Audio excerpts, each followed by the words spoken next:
también transmitir un mensaje a todos los mexicanos, decirles que con la caída en el precio del petróleo hay un agravamiento de la crisis económica mundial que desde luego nos va a afectar. Sin embargo, quiero dar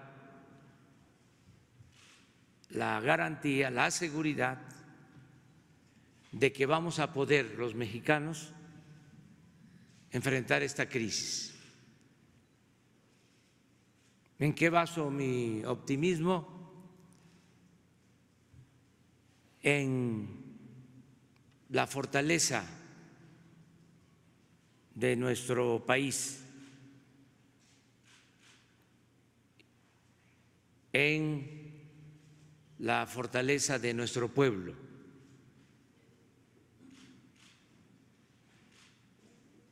Eso es lo fundamental. Decir también, como complemento, que tenemos recursos económicos,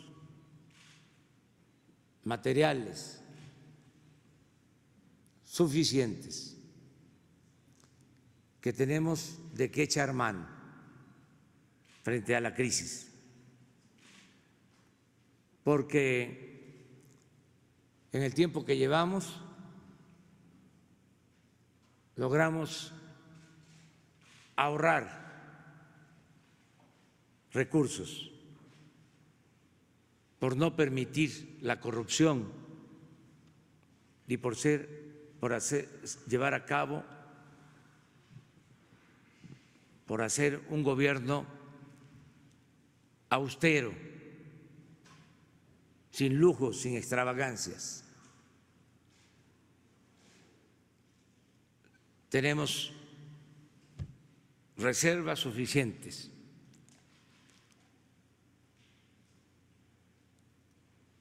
y vamos a ajustar nuestros gastos en el gobierno sin despedir a trabajadores. Ningún trabajador al servicio del Estado va a perder su empleo.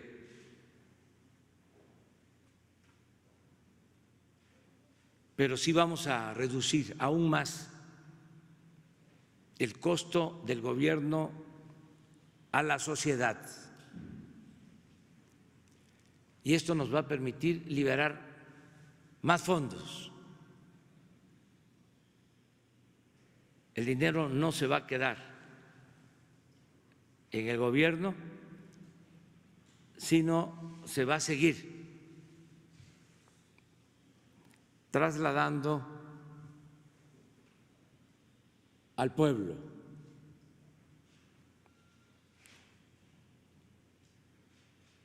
La fórmula es eficiencia,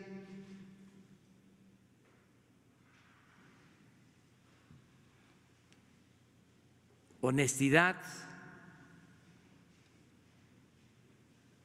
austeridad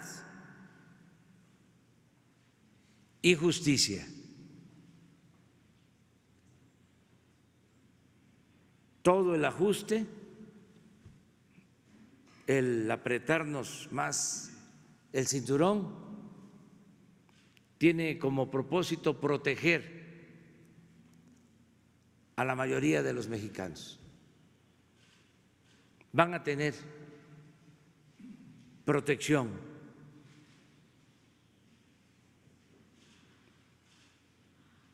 Millones de mexicanos. Estoy estimando que podemos proteger hasta el 70% de los mexicanos. Desde luego, de abajo hacia arriba. Los más pobres primero.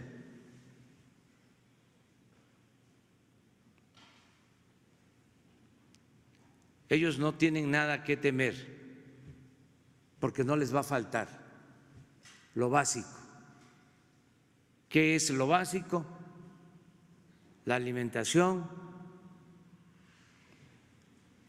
y el derecho a la salud, a la educación, al bienestar.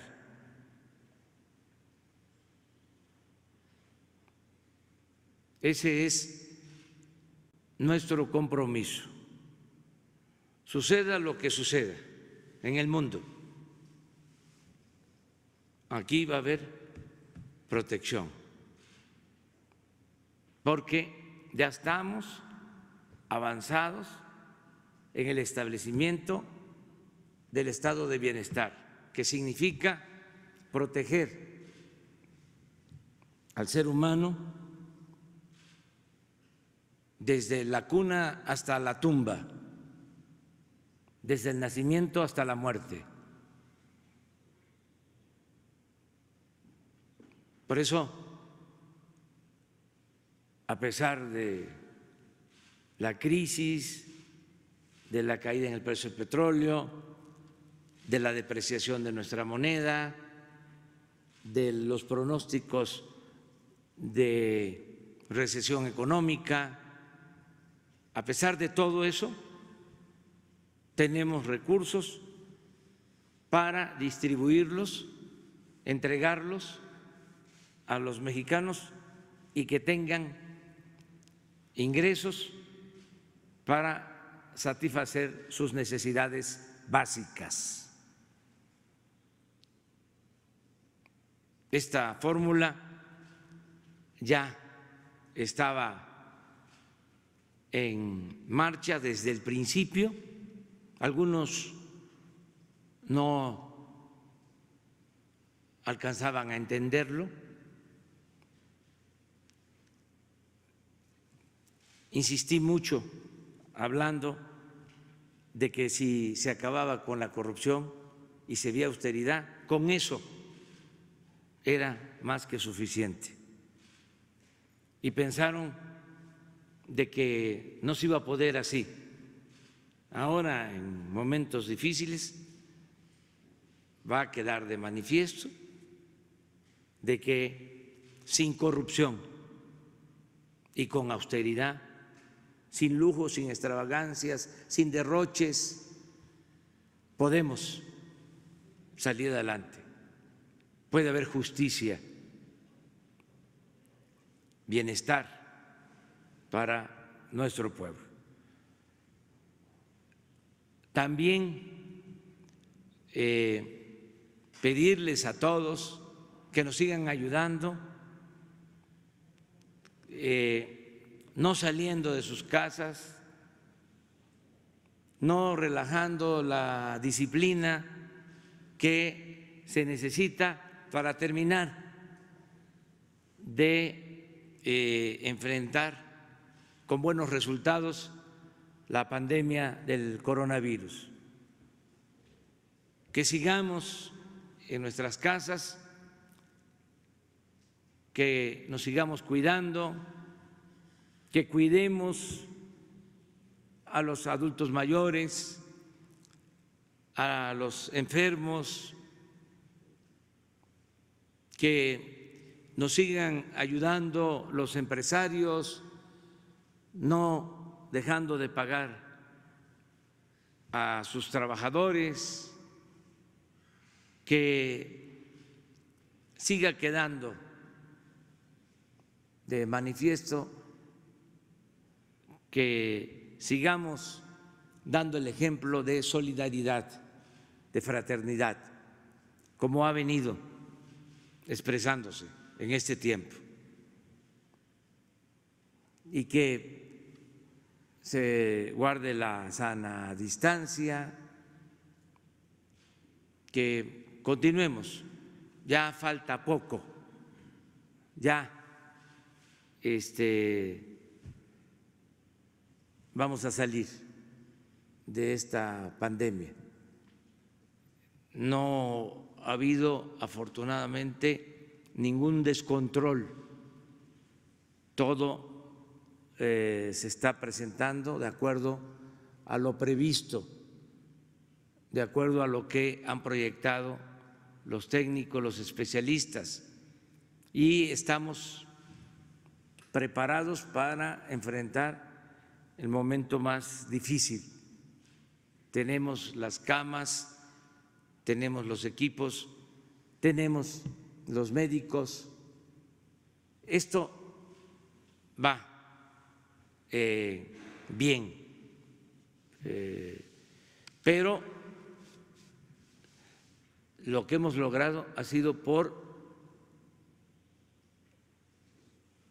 el apoyo del pueblo, por el comportamiento ejemplar de los mexicanos.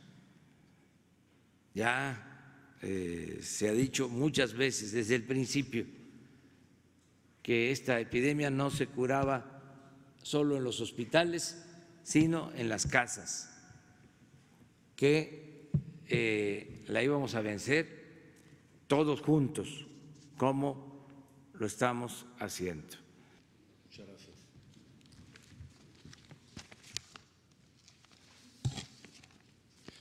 Muy buenos días a todas y a todos, señor presidente, con su permiso, compañeros. En primer lugar, quiero felicitar a las educadoras y educadores de preescolar que celebran hoy su día. Menciono a Rosaura Zapata y a Estefanía Castañeda de Cáceres, precursoras de la educación preescolar, que es la base de la educación de todas nuestras niñas y niños. Muchas felicidades. La escuela es relación con otros. Ahora esta se interrumpió, por lo que la SEP busca facilitar que el vínculo entre alumnos, madres y padres de familia con el magisterio se mantenga para continuar el aprendizaje al regresar a clases. La escuela es ese vínculo, no el edificio. Señor presidente, no obstante las circunstancias anormales, el sistema educativo se mantiene activo. Que quede claro, Aprende en Casa no sustituye a la escuela ni a las maestras y los maestros, pero sí aprovecha el valioso tiempo y la experiencia del aislamiento en casa. Estamos comprometidos con mantener en las niñas y los niños, en los jóvenes, la disposición de seguir aprendiendo. Lo que sucedió a partir del 23 de marzo es sorprendente. Las maestras y maestros de México no han abandonado a sus niñas y niños, ahí están por todos los medios posibles y a su alcance ayudándolos. Y quienes no pueden verlos, les adelantaron las tareas y trabajos para seguir los planes de estudio. Hoy la sociedad mexicana ha revalorado al magisterio porque al tratar de apoyarlos en su casa, las madres y padres de familia se preguntan cómo pueden, cómo le hacen para guiar a nuestras hijas e hijos y que se concentren en su aprendizaje todos los días. Han descubierto que las maestras y maestros son insustituibles. Amigas maestras, amigos maestros, los queremos, los admiramos, los necesitamos. Gracias a todos y a todas en educación básica, en preescolar, en educación media superior y en educación superior. Otro sentimiento emergente es el de solidaridad. Juntos vamos a sacar adelante el ciclo escolar, pero no para cumplir un requisito, sino logrando que los aprendizajes esperados se den en nuestras niñas y niños. El 1 de junio, todo el país regresará a clases, como ha señalado el señor presidente, y ya desde el 17 de mayo se hará en los municipios definidos como libres de riesgo, como acaba de señalar el doctor López-Gatell. Lo primero es la salud, lo primero es la vida, lo primero es seguir todos juntos para que nadie falte cuando volvamos a abrazarnos. También rescataremos el ciclo escolar, aplazando el calendario escolar para concluir el ciclo el 17 de julio. Agradezco la excelente disposición de maestras, maestros y dirigencias sindicales y autoridades educativas locales para asumir juntos este esfuerzo. El jueves usted nos dijo, señor presidente, que la familia mexicana debe estar más cerca y hacerle sentir más el cariño a nuestras hijas e hijos. Quiero decirles a nuestros niñas y niños, a nuestros jóvenes, que todo en su escuela va a salir bien, que vamos a rescatar el ciclo escolar, que aprende en casa. Se trata de aprovechar mucho mejor el tiempo. Al regresar vamos a encontrar también apoyo para remediar rezagos. Centramos el eje del esfuerzo en el aprendizaje más que en la evaluación. El eje será aprender y compartir. Lo principal es que ustedes son lo más querido para México. Vamos a aprender juntos las materias, pero también a aprender a ser mejores seres humanos. Eso incluye el saber y el ser. Eso incluye el tener y el compartir. Eso incluye las asignaturas, pero también los valores. Eso incluye el estudio y las experiencias personales y familiares. El esfuerzo es el siguiente. Primero, todos los estudiantes, 10 de cada 10, tienen sus libros de texto gratuito. El año pasado usted, señor presidente, encabezó la distribución de 180 millones de ellos. Ahí vamos a seguir aprendiendo.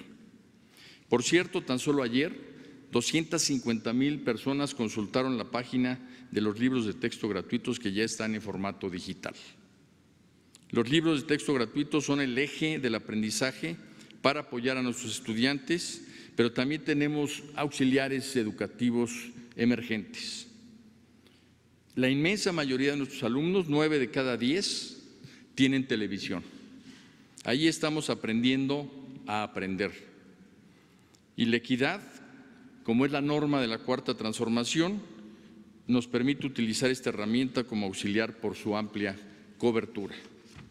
Desde ayer se están transmitiendo programas de televisión en Canal 11, Niñas y Niños, TV Educativa, TV UNAM y televisoras públicas de los estados, basados en los aprendizajes esperados de los libros de texto y de los planes y programas. Al final de cada programa, 5 preguntas se hacen a nuestros estudiantes que van a contestar e incluir en su carpeta de experiencias. Esta carpeta se la entregarán a sus maestras o maestros al regreso a la escuela.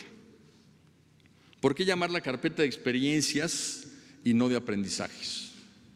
Porque ahí también voluntariamente van a guardar sus experiencias de estos momentos tan especiales. Pregunto a nuestros alumnos, ¿alguna vez pensaste que te iban a pedir que voluntariamente te encerraras en tu casa por semanas? Lo puedes ver mal, pero también puedes descubrir lo valiosa que es la libertad. Escribe cómo te sientes de no salir de casa e incorpora tu experiencia en la carpeta. ¿Tienes al lado una persona mayor? Pregúntale cómo era México cuando él nació. Pregúntale cómo era el mundo entonces. Es probable que te diga que donde hoy está una avenida, antes había un río, o que te admita que de niño le daba pena hablar su lengua materna porque la sociedad era muy cerrada para incluir la grandeza de nuestras culturas indígenas. Quizá te revele que la única forma de comunicarse con su novia era por carta, no había otra forma. Lo que te platique, escríbelo e incorpóralo en tu carpeta de experiencias. Ponte una meta, enséñale a alguien a leer y escribir, lee un libro por semana, baja la panza, aprende a tocar un instrumento musical, bailar salsa o jugar ajedrez. Entonces la carpeta de experiencias va a ser el testimonio de cómo, aunque tu cuerpo estaba encerrado, tu espíritu voló. ¿Eso sabes cómo se llama? Aprender. Y no solo materias, también de la vida. Con tus libros de texto tienes suficiente. Con tu actitud hacia el aprendizaje vas a pasar los exámenes. Con tu carpeta de experiencias vas a hacerlo muy bien. La televisión es un apoyo para que aprendas en casa. También habrá radio educativo para comunidades indígenas, cuadernillos de CONAFE para zonas marginadas y para quienes tengan conectividad Internet. En nuestra programación cada media hora hay una pausa activa para ejercitarnos. Para no salir cansados de estar tanto tiempo juntos, descubramos esos saberes, esos tesoros, esos sentimientos de cada quien que nos hará salir más unidos. Vamos a practicar en casa la solidaridad y la cultura de respeto y paz. También los adultos aprenden. Hoy mismo a las 11 de la mañana habrá una capacitación a distancia en donde voluntariamente ya están inscritos más de 500,000 maestras y maestros. Niñas y niños, amigas, madres y padres de familia, amigos, maestros, adolescentes, jóvenes, ¿qué vamos a hacer lo que resta de abril y el mes de mayo? ¿Sentarnos a esperar, perdiendo el tiempo? ¿Cómo nos vamos a relacionar, haciendo cada vez más difícil la convivencia en el encierro? ¿Cómo vamos a salir del aislamiento menos flexibles y deprimidos? Si no hacemos algo, así podría suceder. Pero la inmensa mayoría piensa distinto. Percibo los ojos brillosos de las maestras mexicanas. Hasta aquí escucho el latir fuerte del corazón de los maestros diciendo: vamos a aprovechar el tiempo. Hasta aquí veo los labios sonrientes de nuestra niñez y juventud que dicen: quiero aprender. Hasta aquí veo a las madres y padres de familia diciendo: por favor, ayúdenos a mantener a nuestras hijas e hijos concentrados en algo provechoso. El señor presidente promueve un cambio de fondo. No es suficiente pasar bien la crisis. No podemos regresar a donde estábamos como si esto hubiera sido un paréntesis en nuestro sector educativo. Propongámonos algo grande, algo hermoso. Juntos aprovechemos este paso atrás para tomar impulso y saltar lejos hacia adelante. Propongámonos crear algo enorme, crear juntos la nueva escuela mexicana. La nueva escuela mexicana que trazó usted, señor presidente, en su iniciativa constitucional y en las leyes educativas secundarias, está construyéndose sobre 4 grandes columnas. Primero, equidad. Queremos apoyar más a quien más lo necesita y ser inclusivos. Si algo hace el COVID-19 es evidenciar las desigualdades que queremos desterrar. Segundo, excelencia. No nos conformamos con medianías, queremos aspirar siempre a ser mejores y ayudar a los demás a ser mejores. Tercero, higiene y limpieza. Queremos proteger a los demás y a nosotros mismos, viviendo en un entorno limpio y protegiendo el ambiente. Y cuarto y último, amor por México. Vamos a hacer juntos de nuestro país un orgullo de la humanidad. Muchas gracias. Las medidas de sana distancia son las mismas de la Jornada Nacional de Sana Distancia, pero lo que ayer reflexionó y sobre lo que tomó decisiones el Consejo de Salubridad es dejar muy clara las atribuciones y el marco de competencia de la Autoridad Sanitaria Federal, que todo el mundo sabe es el Presidente de la República, el Consejo de Salubridad General y el Secretario de Salud, y las atribuciones de la Autoridad Sanitaria Estatal. Entonces, no puede haber medidas que sean menos rigurosas en términos del objetivo primario, que es disminuir la movilidad en el espacio público, menos rigurosas que las dispuestas por la autoridad federal, pero las autoridades estatales, las autoridades sanitarias estatales, tienen la obligación de hacerlas cumplir y utilizar los mecanismos que les corresponde en sus demás atribuciones como autoridades estatales para que estas medidas ocurran. Si alguna autoridad estatal tiene la posibilidad de disponer medidas adicionales para hacer más efectivo el cumplimiento de las medidas, desde luego sin afectar los derechos humanos, esto está ya escrito en el acuerdo que se aprobó y se publicó el 31 de marzo, entonces es competencia de las autoridades estatales lograrlo. Entonces, básicamente es un replanteamiento del marco de competencias que está fundamentado en la Ley General de Salud para que las medidas de la Jornada Nacional de Sana Distancia se cumplan y la extensión de la misma hasta el 30 de mayo en términos generales y la excepción de aquellos municipios que logren el buen control que podrían lograr a partir del 18 de mayo reinstalar sus actividades. Los mecanismos son los que están dispuestos y es la suspensión temporal de toda actividad laboral no esencial en los sectores público, privado y social. Es decir, esto sigue en vigor, esto es de alcance nacional y esto se tiene que hacer cumplir en el nivel local. Por ejemplo, aquellas entidades privadas que no han suspendido actividades laborales y no están en la lista de actividades esenciales, deben suspender sus actividades. Deben suspender sus actividades para que las personas no tengan que concurrir al espacio laboral y donde es posible hagan trabajo en casa, donde no es posible quedan suspendidas las actividades laborales. La segunda, desde luego, que es competencia del Sistema Educativo Nacional, la suspensión temporal de las actividades presenciales en el sistema educativo, que lo acaba de explicar el secretario Moctezuma Barragán, y finalmente la interrupción temporal de las congregaciones en el espacio público, todo el espacio público, cines, teatros, parques, plazas, playas, que ninguna congregación pública pueda ocurrir para que sea un mecanismo efectivo de sana distancia. Ante esta crisis económica, sanitaria, tenemos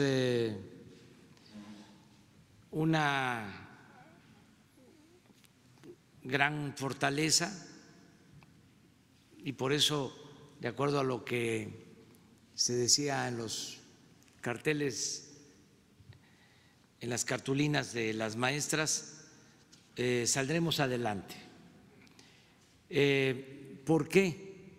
Es una crisis económica, una crisis sanitaria y vamos a salir adelante porque tenemos una gran reserva de valores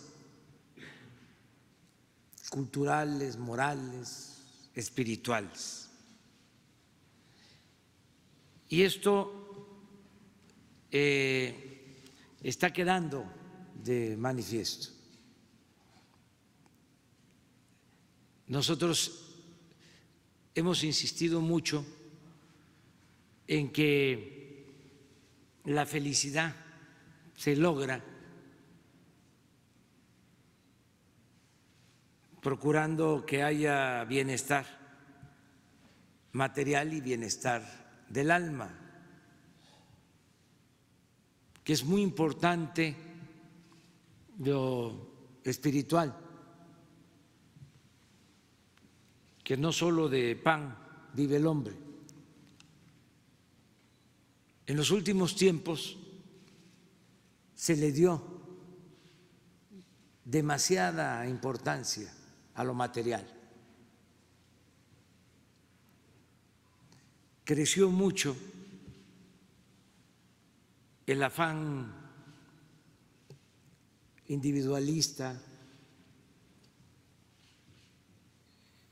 el de salir adelante sin escrúpulos morales de ninguna índole. Ahora se están exaltando valores, que esto es lo más importante y perdurable. En una ocasión hablábamos de cómo resurge Japón después de ser prácticamente destruido como país en lo material. Y sale adelante por su pueblo y por su cultura. Eso es lo que siempre a los mexicanos nos ha salvado. La cultura siempre nos ha salvado de todas las calamidades. Y ahora, en estos momentos, es evidente que vamos a salir adelante.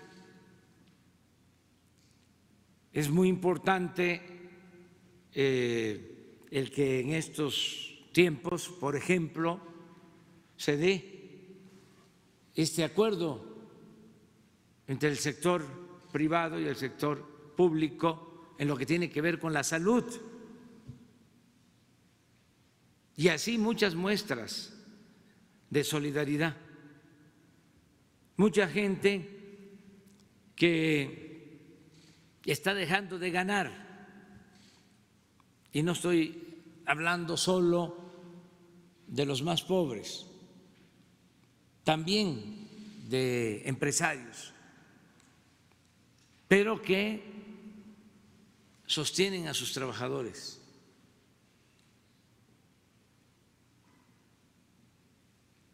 Y están protegiéndolos. Esto es una muestra de la solidaridad de nuestro pueblo. Y tener muy presente la necesidad, a partir de esta experiencia, de fortalecer nuestros valores. Ahora más que nunca se necesita de la constitución moral. Recordemos la cartilla moral de Alfonso Reyes,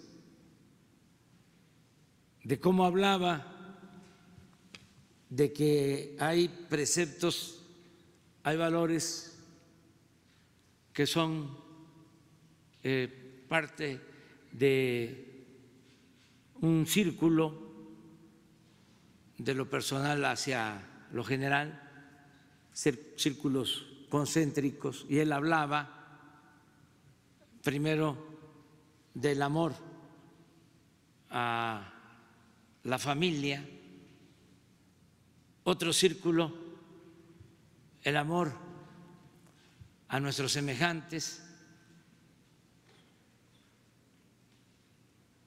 otro círculo, fíjense desde cuándo, hablaba del amor a la naturaleza, y otro círculo, el amor a la patria. Entonces, es insistir mucho en la fortaleza moral de México, porque eso se había hecho a un lado, no se exaltaba. Ahora está quedando de manifiesto la importancia de la ayuda mutua, de la solidaridad. Está quedando de manifiesto que la felicidad no solo es acumular bienes materiales, fama, títulos, que la felicidad es estar bien con uno mismo, estar bien con nuestra conciencia, estar bien con el prójimo. Tiene que quedar de manifiesto que solo siendo buenos podemos ser felices.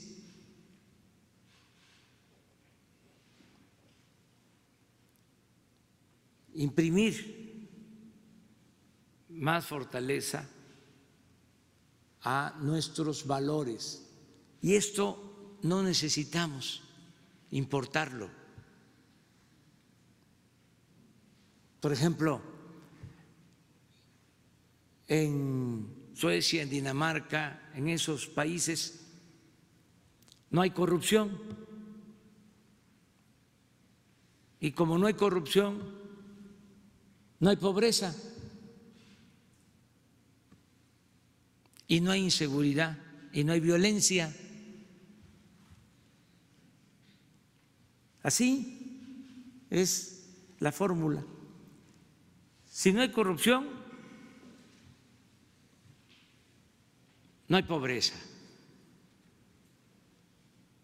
Y si no hay pobreza, no hay inseguridad y no hay violencia.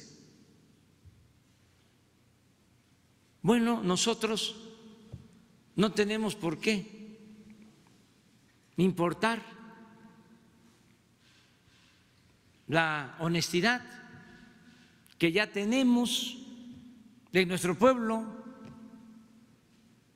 porque somos herederos de culturas, de grandes civilizaciones que nos dejaron ese legado, esa herencia.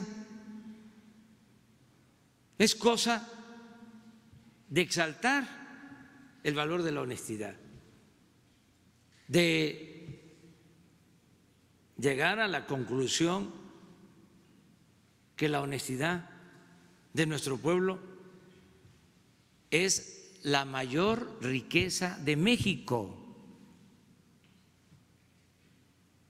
Entonces, por eso, ante esta crisis,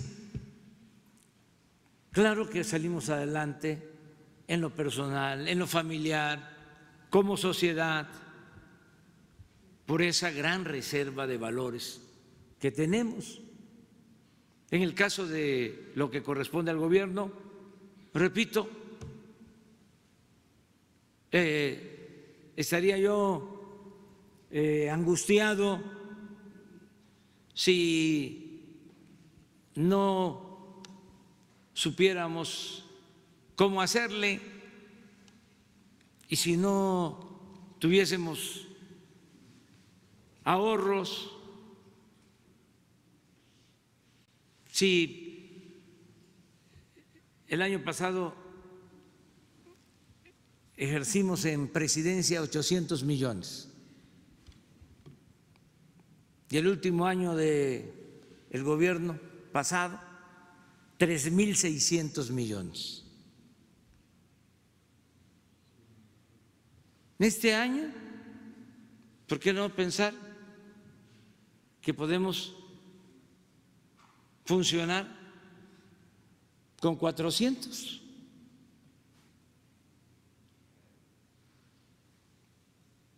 ¿Y a dónde va el ahorro?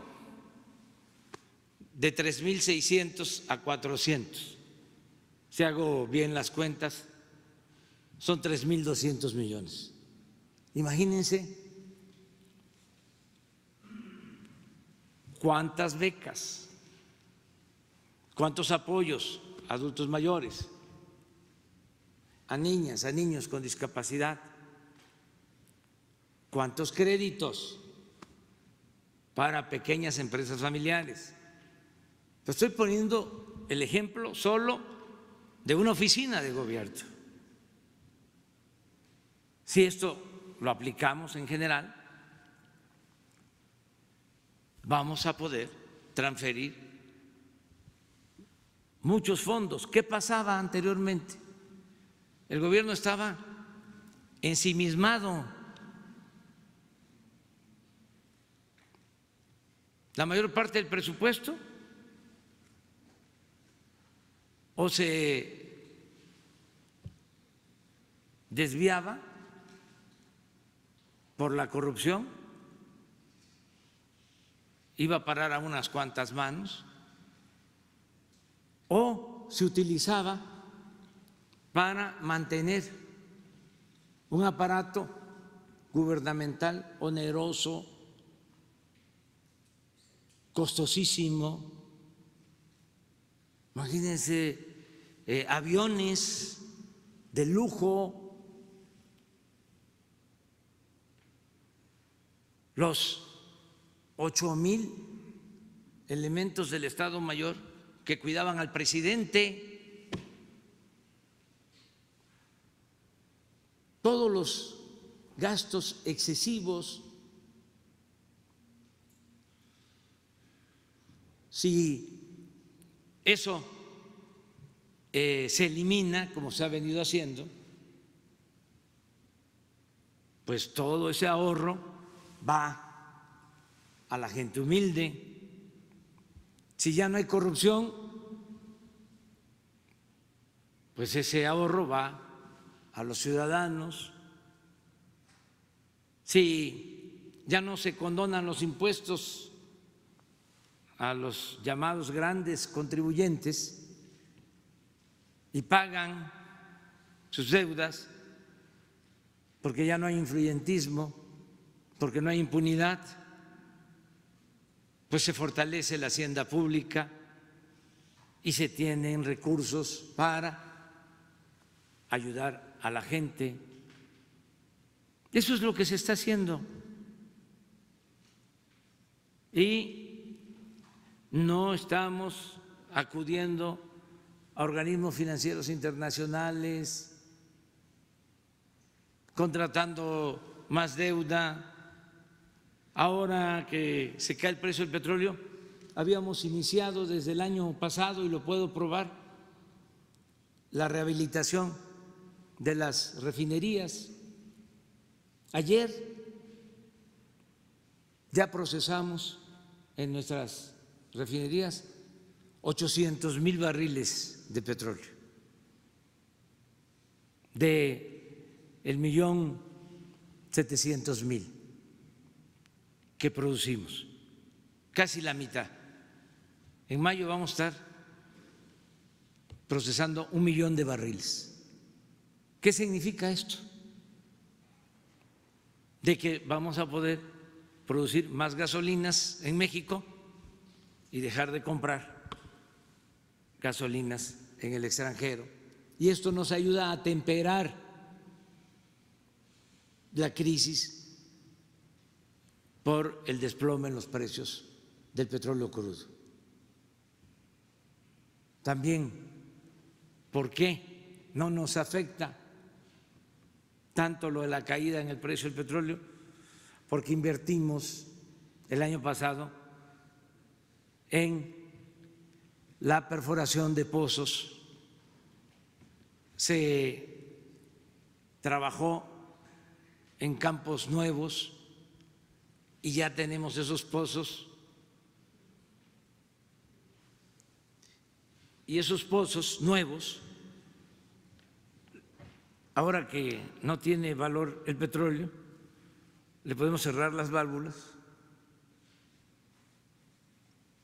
no pierden presión. Si no hubiésemos perforado nuevos pozos, estaríamos produciendo menos y además produciendo en campos maduros en donde no se puede hacer esa operación de cerrar válvulas, porque se cierra y lleva tiempo, por falta de presión de los pozos, volver a reactivarlos y sacar petróleo. Entonces, ahora es cerrar y nuestra producción básica para las refinerías hasta que mejore el precio del crudo. Además, tenemos seguros, en el caso de Pemex, no para todo lo que se produce, pero sí para un porcentaje importante, y en el caso de Hacienda es 100%. Todo lo que Hacienda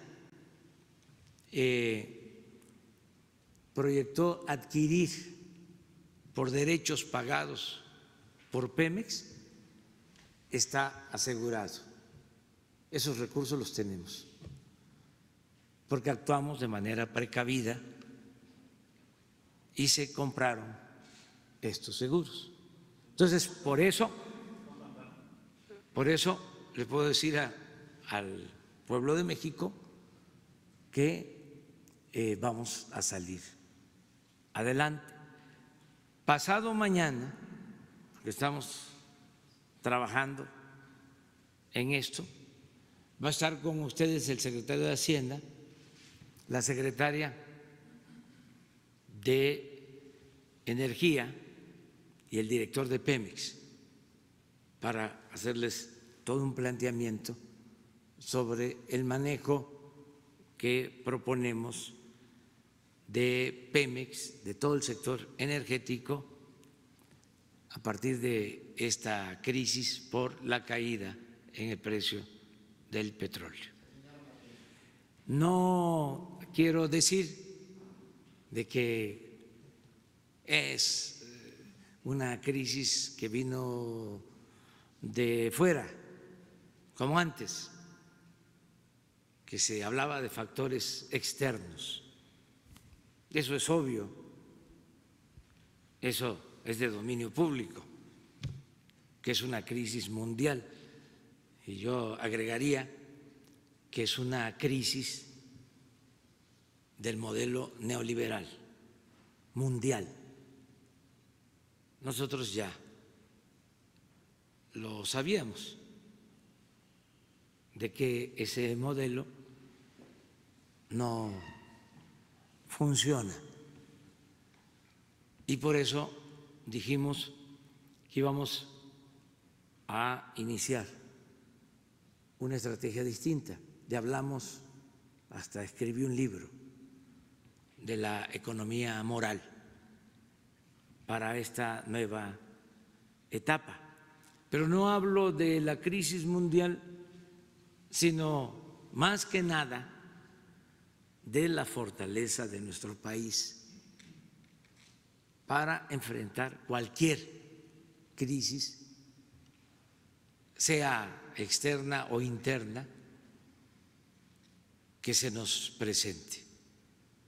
México es un país muy fuerte y la fortaleza de México tiene que ver con nuestro pueblo, con la cultura o las culturas de nuestro gran país y de nuestro pueblo.